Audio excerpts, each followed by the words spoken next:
Hey, did you know the Ink Coffee and Regrets has been around for a year? Yeah, that's today. 1 year ago today, I started. Let's talk about all the stuff that's happened in that time. Come on, let's go.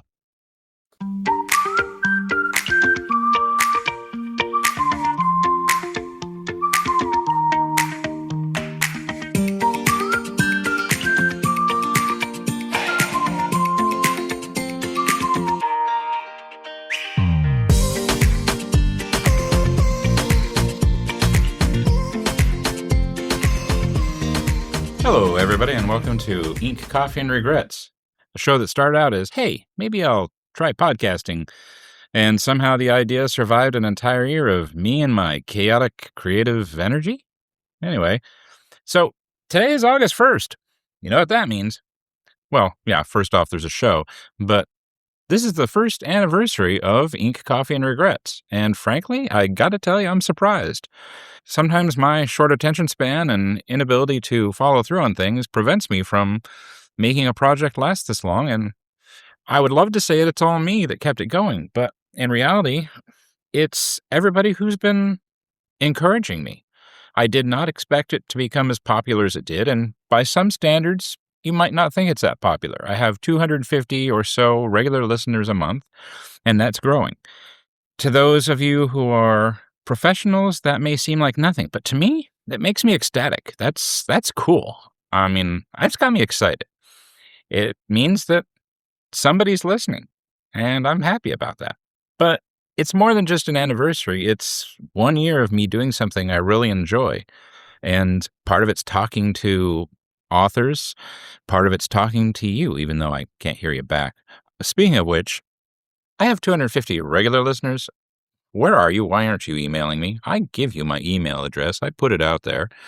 Come on, talk back, folks. Make me feel like I'm not just shouting into the wind. So grab your coffee, your tea, your bourbon, whatever you have, and let's move on and talk about some of the stuff that we've done over the last year. And that's what this show is going to be about. It's going to be me talking about this last year.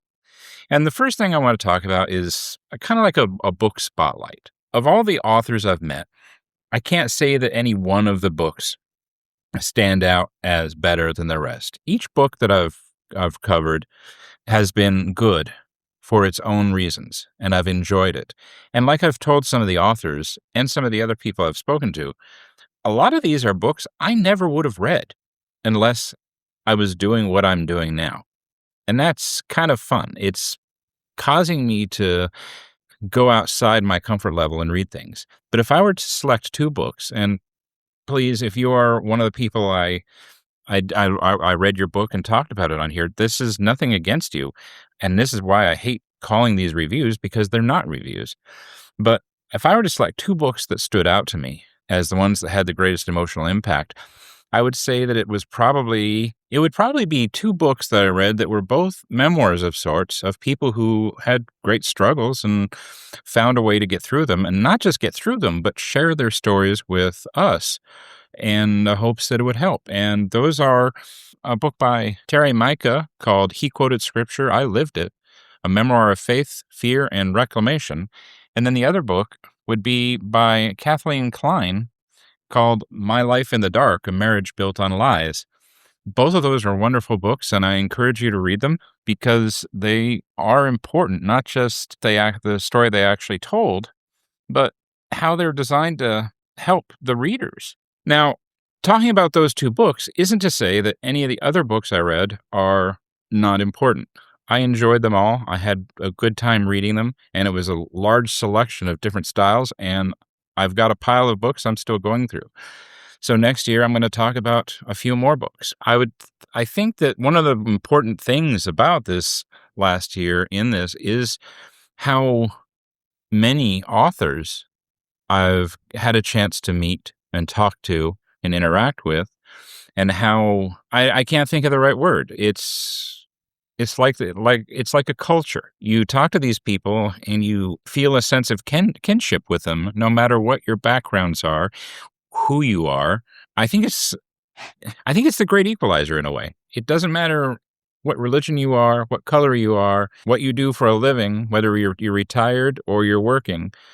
you just sit with these people and talk with them and realize that some of them have the same fears about putting their stuff on display when they publish or when they send a book out to be published as everybody else. There's the same fears, there's the same worries, there's the same angst, there's that same attitude about, oh, darn, I got a rejection letter. I mean, there's a certain commonality that just makes you feel human and makes you realize that, hey, they're human too. So a year ago, I hit record for the first time, nervous. And if you go back and listen to it, I know I can hear it. If you go back and listen to it, you hear how I'm nervous. You hear how I haven't really found a voice.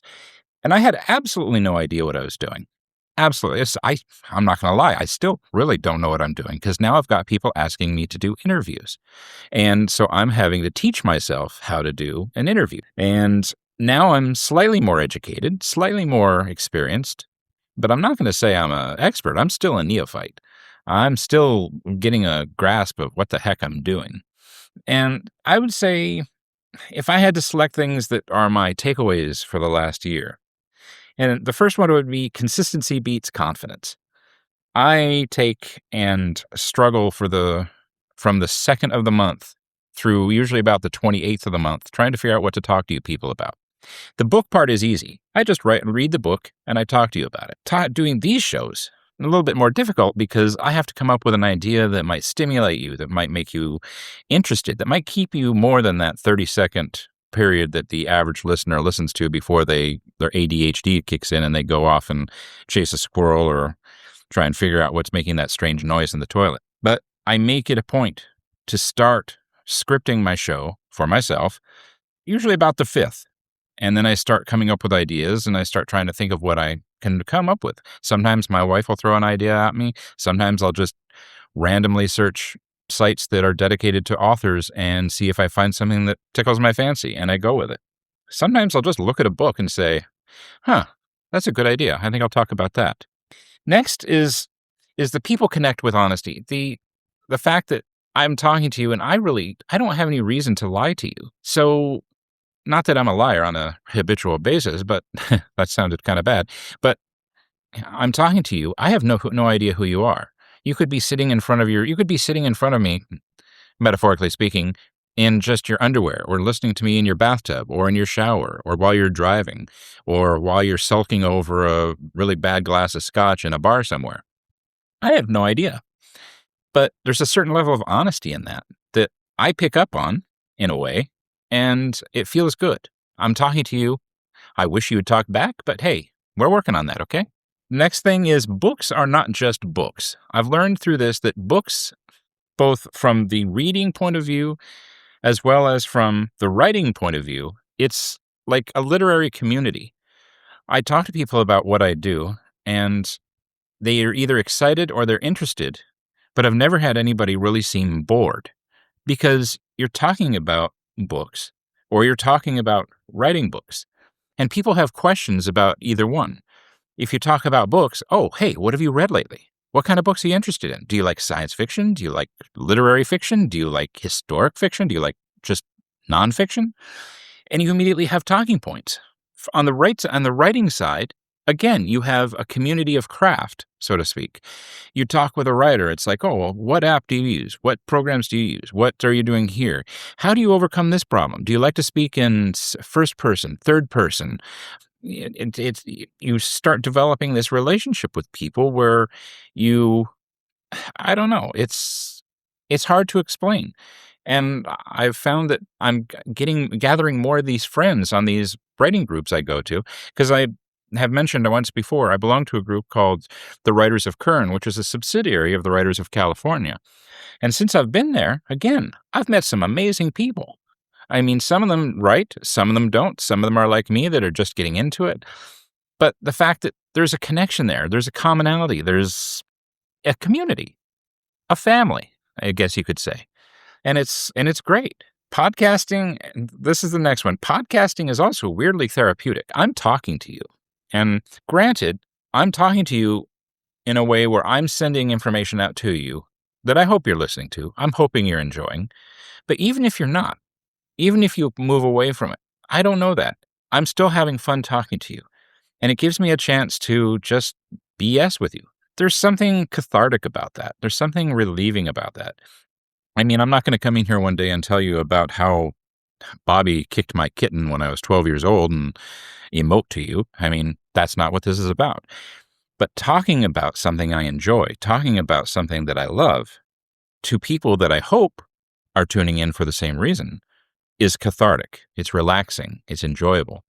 Yeah, I think the only time that's kind of nerve-wracking is when I hear my wife playing my show in the living room and I'm sitting in my office kind of cringing because it's like, okay, I just did that show. That doesn't mean I want to hear it yet, okay?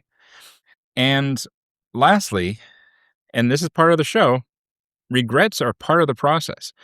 And sometimes they make the best stories. I didn't expect this show to become a routine. I expected to go at it for about 5 months and just be like, okay, I'm burned out. Nobody's listening. I'm going to go away. And I still do feel that way from time to time. I still have moments where I look at my monthly numbers or my daily numbers and find like for a week, nobody's listened. And I'm like, well, darn it. Nobody's listening. Should I just keep going or should I just give up? But the regrets you get past, you talk yourself through them. You talk yourself down off the ledge, so to speak. But regrets are part of life. We all have regrets. We regret that we didn't buy that car. We bought this car. We regret that we didn't date Elizabeth. We dated Becky or anything like that. We all have regrets of some sort or another. And it's just part of life. And I find that through this, again, I find that for every regret I have that I didn't add something to one show, I have a way to counteract it and add it to another show.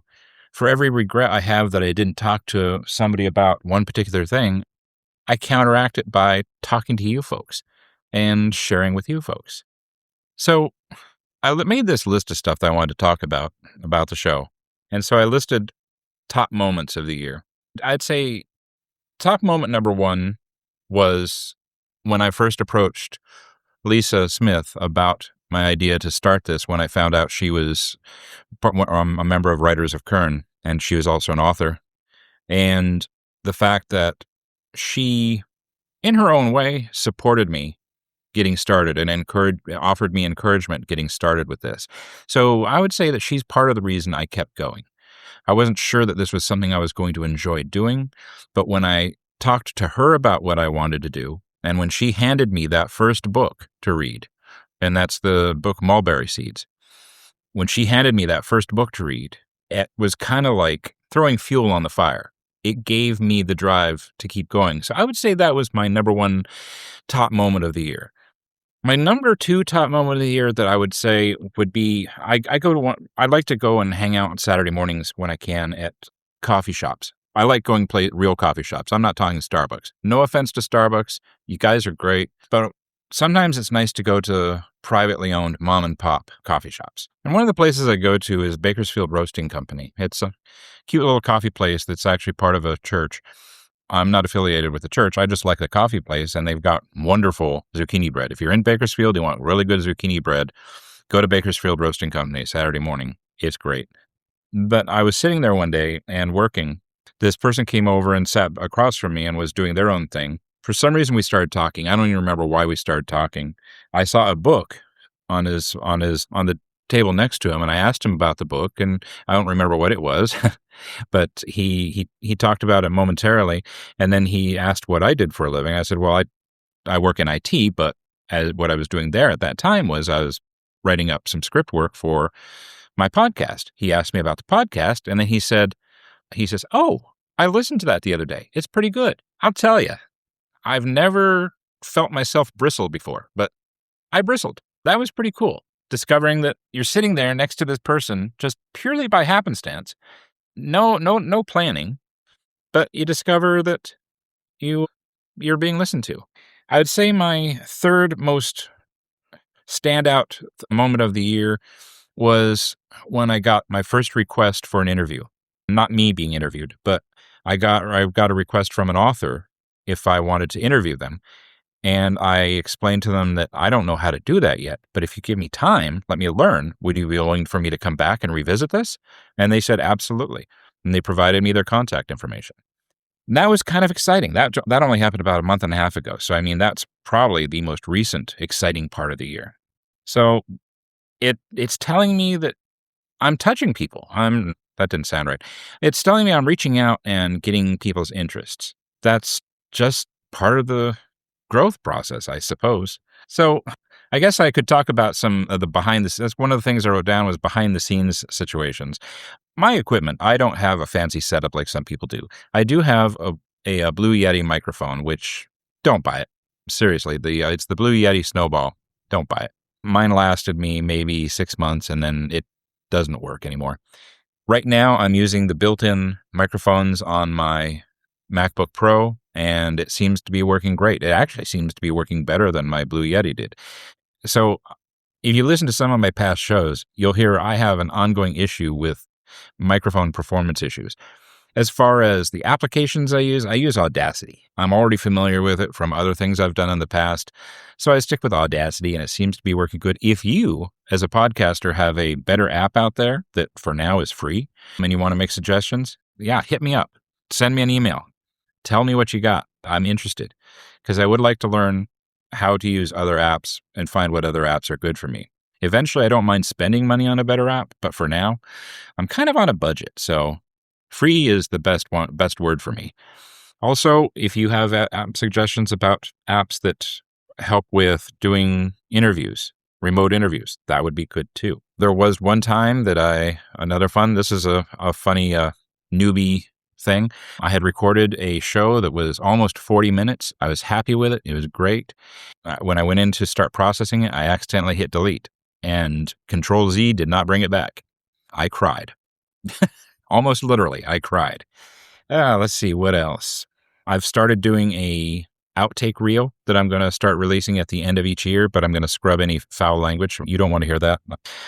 But I am going to do an outtake reel once a year, because there'll be times that I'm going on and I'm talking and I realize that didn't sound like it should have sounded. Let's see what else. If you've listened to enough of my shows, at some point you might hear my dog barking. One of my two dogs always seems to like to start barking at like a leaf blowing across the street. Somebody sneezes at a house next door, something like that. They go on alert. But somebody walks in my backyard, they are clueless. Love them to death. They're sweet dogs. They're pit bulls, but sometimes I would like to think that a turnip has a better brain.